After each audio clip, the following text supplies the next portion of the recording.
తల్లి అనారోగ్యంతో బాధపడుతోంది అంటూ తప్పుడు మెడికల్ సర్టిఫికెట్ తో మధ్యంతర బెయిల్ పొందిన రౌడీ షీటర్ బోరుగడ్డ అనిల్ కుమార్ అజ్ఞాతంలోకి వెళ్లిపోయాడు. దీంతో అతడి కోసం పోలీసులు ముమ్మరంగా గాలిస్తున్నారు. గుంటూరు రాజేంద్రనగర్, వేళంగిణి నగర్ లో ఆయన ఇళ్లకు వెళ్లి చూడగా తాళాలు దర్శనమిచ్చాయి.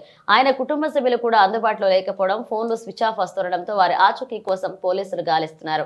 తెలుగుదేశం పార్టీ అధినేత నారా చంద్రబాబు నాయుడు, జనసేనాని పవన్ కళ్యాణ్ వారి కుటుంబ సభ్యులను అసభ్య పదాజాలంతో దూషించిన కేసులో అరెస్టైన బోరుగడ్డ రాజమహేంద్రవరం జైల్లో రిమాండ్ ఖైదీగా ఉన్నాడు.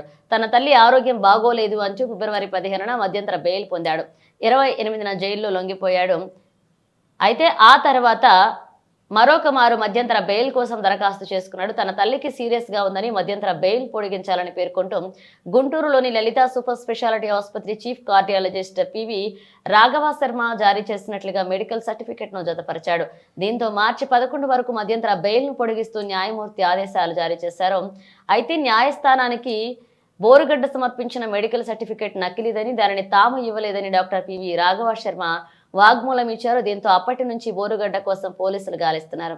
మరోవైపు ఆయన చెన్నై వెళ్లినట్లుగా కూడా ఎలాంటి ఆధారాలు లభించలేదు. దీంతో బెయిల్ పొంది ఇన్ని రోజులు ఎక్కడ ఉన్నాడో తెలుసుకునేందుకు పోలీసులు ప్రయత్నిస్తున్నారు. బెయిల్ పై బయటకు వచ్చిన తర్వాత సెల్ ఫోన్ వినియోగించినట్లుగా కాల్ డేటా ద్వారా గుర్తించారు. చివరిసారి ఆయన ఫోన్ సిగ్నల్ హైదరాబాద్ లో గుర్తించారు. కాగా అతడు విదేశాలకు పారిపోకుండా గుంటూరు పోలీసులు గతంలోనే లుకౌట్ నోటీసులు జారీ చేశారు.